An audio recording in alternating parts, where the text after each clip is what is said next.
রাসূল সাল্লাল্লাহু আলাইহি ওয়াসাল্লামের একজন চাচা ছিলেন আবু তালেব রাদিয়াল্লাহু তাআলা আনহু। নাম শুনেছেন আপনারা?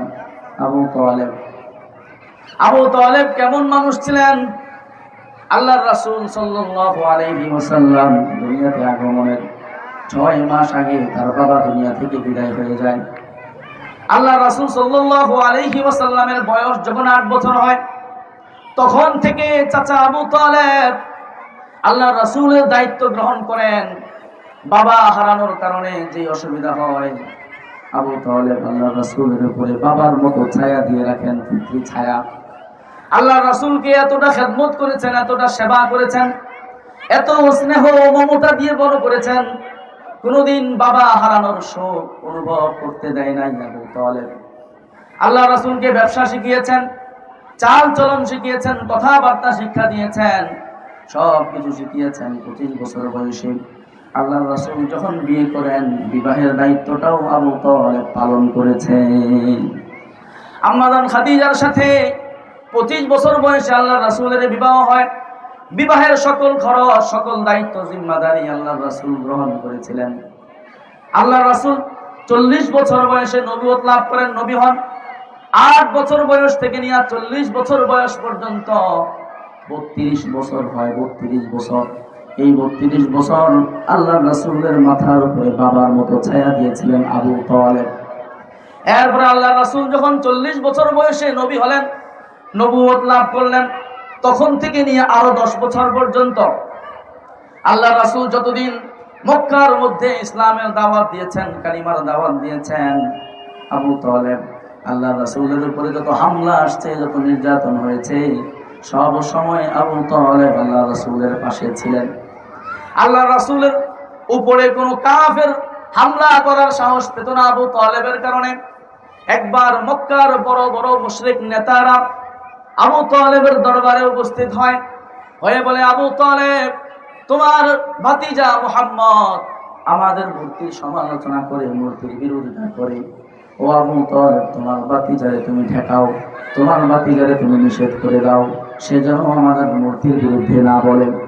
আর যদি তুমি তাকে বারণ করতে না পারো, এই সমালোচনা যদি বন্ধ করতে না পারো, ও আবু তালেব, তুমি তোমার ভাতিজার উপর থেকে তোমার সমর্থন হটায় নাও, তোমার হাত সরায় নাও, তোমার ভাতিজা মুহাম্মদকে আমাদের হাতে ছেড়ে দাও, কারণ সে আমাদের মূর্তির সমালোচনা করে, আর তোমার সমর্থনের কারণে আমরা তাকে কিছু বলতে পারি না।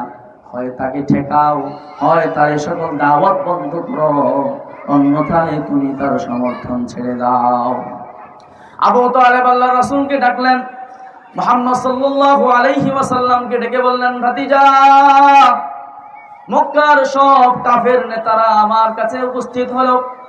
উপস্থিত হয়ে বলল, আমি যেন তোমাকে বারণ করি, নিষেধ করি, আর যদি তুমি এইখান থেকে বিরত না হও, তাদের মূর্তির সমালোচনা বন্ধ না করো, আমি যেন তোমার উপর থেকে হাত সরায় নেই, আমি যেন তোমাকে কোনো সাপোর্ট না করি।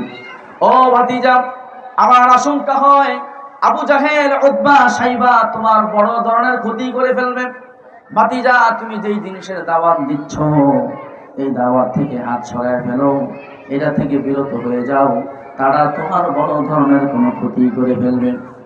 আল্লাহ রাসূল সাল্লাল্লাহু আলাইহি ওয়াসাল্লাম চাচা আবু তালেবকে জবাব দিলেন, চাচা, আপনি যদি আমার উপর থেকে সমর্থন সরায় নেন, আপনি যদি আমাকে কোনো সাপোর্ট না করেন, আমার কোনো অসুবিধা নেই।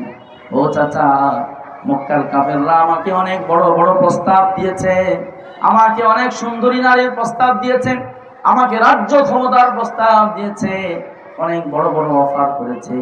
অফার করে যখন আমাকে বিরত রাখতে পারে নাই, এখন হুমকি নিয়ে আপনার কাছে উপস্থিত হয়েছে। ও চাচা, আমি স্পষ্ট করে বলে দেই, লাউ জাআলু ফি ইহদা ইয়াদাইয়া কামারান ওয়া ফিল উখরা শামসা। ও চাচা, তারা যদি আমার এক হাতে সূর্য রেখে দেয়, আর এক হাতে যদি চন্দ্র রেখে দেয়, চন্দ্র সূর্য দুনিয়ার কোনো মানুষ নিয়ন্ত্রণ করতে পারে না, কিন্তু তারপরেও যদি ধরে নেই, তারা আমার এক হাতে চন্দ্র রেখে দিবে, আর এক হাতে সূর্য রেখে দিবে। ও চাচা, আমি বললাম, আমি যে আল্লাহর তাওহীদের দাওয়াত নিয়ে দুনিয়াতে এসেছি, একদিনের জন্য সেই কাজ থেকে বিরত হব না। ও চাচা, আপনি যদি আমার সমর্থন সরে আনেন, ও চাচা আপনি যদি আমাকে সাপোর্ট না করেন, আমার কোনো আপত্তি নাই। আপনিও আমার উপর থেকে সরে যেতে পারেন, আমার কোনো আপত্তি নাই। কিন্তু আমি ইসলামের কথা, দ্বীনের কথা, তাওহীদের কথা বলা বন্ধ করব না। এই কথা শোনার পরে চাচা আবু তালেব আল্লাহর রাসূলকে লক্ষ্য করে বলে, মুহাম্মদ, ও ভাতিজা আমার, আমি বুঝতে পারলাম তোমার আদর্শ, তোমার দ্বীন অনেক মজবুত। তোমার এই দ্বীনের উপরে তুমি কাজ করে যাও, তাওহীদের দাওয়াত তুমি দিয়ে যাও। আমি আবু তালেব যতদিন দুনিয়াতে বেঁচে আছি, মক্কার কোন কাফের, কোন মায়ের সন্তানের সাহস নাই তোমার উপরে হাত তুলবে। কেউ যদি তোমার উপরে হামলা করার জন্য আসে, ও ভাতিজা, আমি সামনে বেড়ে তাকে ঠেকাবো, নিজের উপরে হামলা নেব, তোমার উপরে কোনো ক্ষতি আসতে দেব না। আবু তালেব প্রায় 42 বছর পর্যন্ত আল্লাহ রাসূলের খেদমত করেছেন। 42 বছর পর্যন্ত নবী মুহাম্মদের মাথার উপরে ছায়া হয়েছিলেন। আবু তালেবের যখন অন্তিম মুহূর্ত এসে যায়, বিদায়ের মুহূর্ত এসে যায়, ইন্তেকালের সময় যখন হয়ে যায়, আল্লাহর রাসূল সাল্লাল্লাহু আলাইহি ওয়াসাল্লাম, আল্লাহর রাসূল জানেন কালিমা ছাড়া কেউ কিয়ামতের ময়দানে পার পাবে না।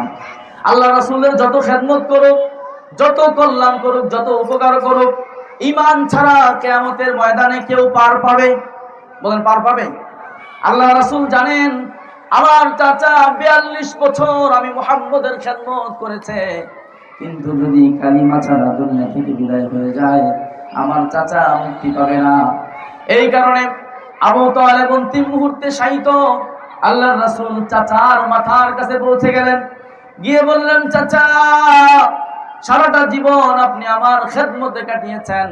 আমার সেই 8 বছর বয়স থেকে নিয়ে আজকে 50 বছর বয়স পর্যন্ত 42 বছর আপনি আমার খেদমত করেছেন। ও চাচা, আপনি যদি কালিমা নিয়ে না যান, আপনি যদি কালিমার উপরে মৃত্যুবরণ না করেন, ঈমান ছাড়া যদি মৃত্যুবরণ করেন, কিয়ামতের ময়দানে আমি আপনার কোনো উপকার করতে পারবো না, আপনার কোনো কাজে আসবো না।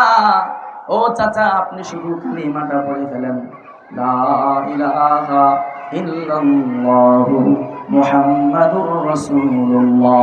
ও চাচা, আপনি শুধু কালিমাটা পড়ে ফেলেন, আর কিছু লাগবে না, অন্য কিছুর ব্যাপারে সাক্ষ্য দিতে হবে না, শুধু কালিমাটা গ্রহণ করে ফেলেন।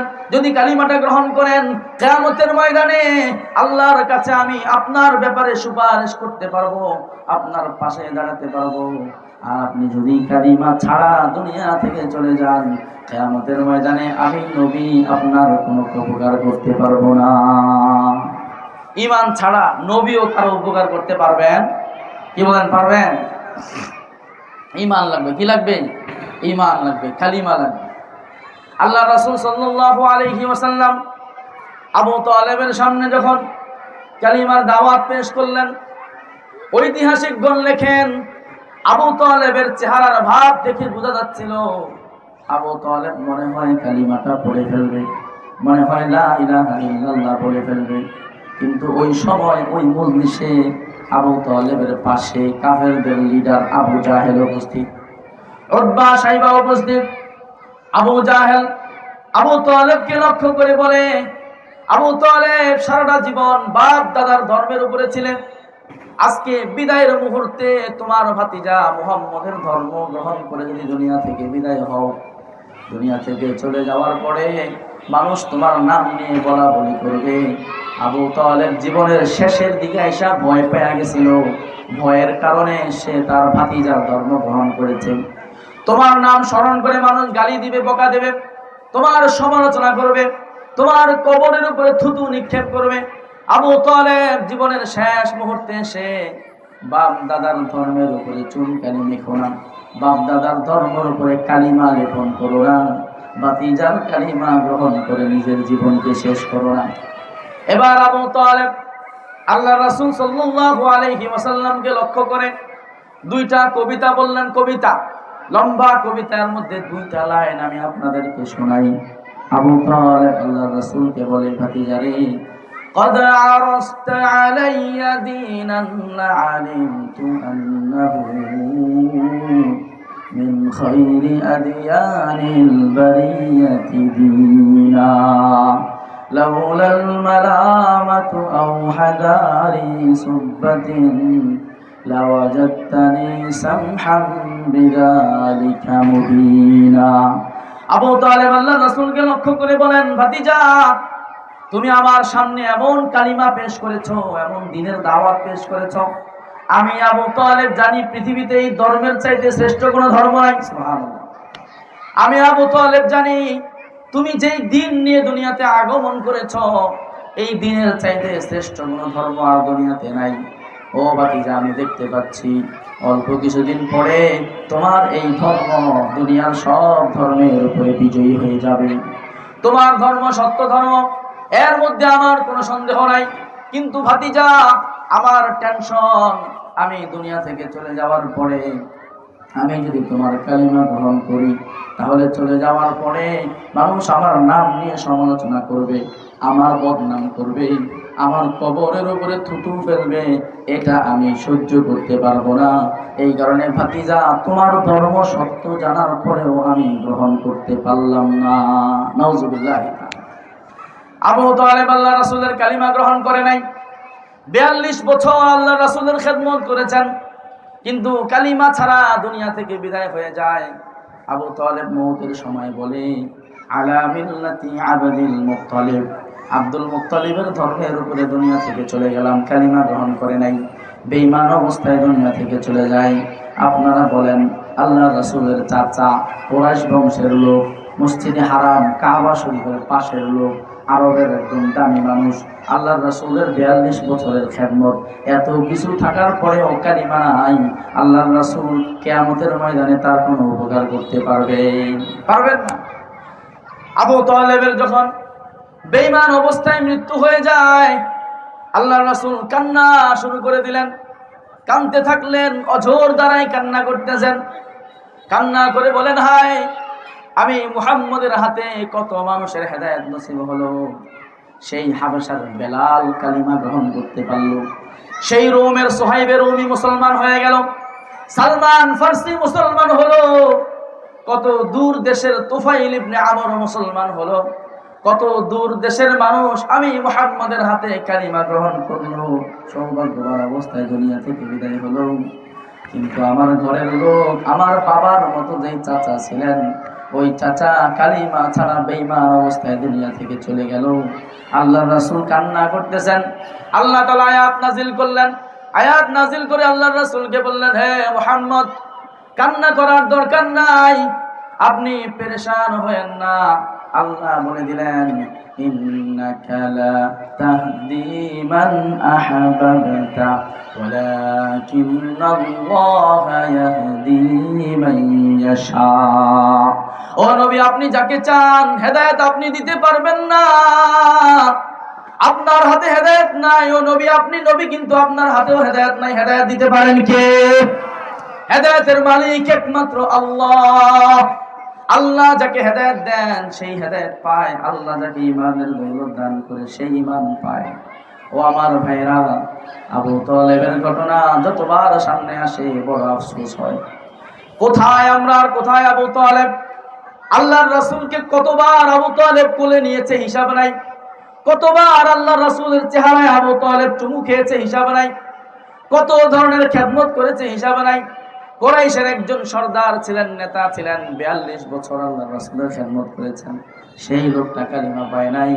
কিন্তু আমি আর আপনি ইসলামের জন্য কোনো কোরবানি নাই, কোনো মেহনত নাই, কোনো কষ্ট আমরা করি নাই।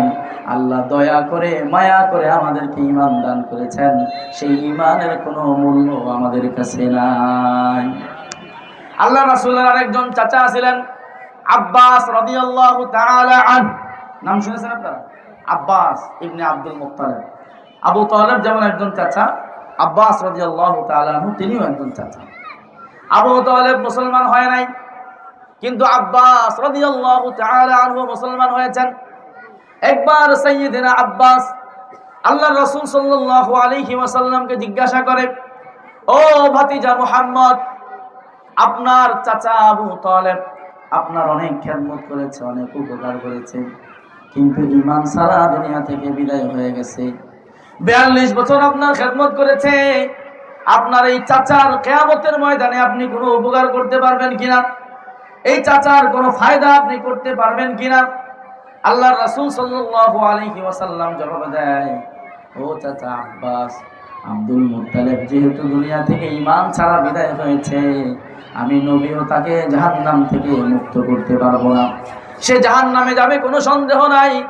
ঈমান ছাড়া যে দুনিয়া থেকে বিদায় হয়, জাহান্নাম তার ঠিকানা, কোনো সন্দেহ নাই। জাহান্নাম থেকে মুক্ত করতে পারবো না।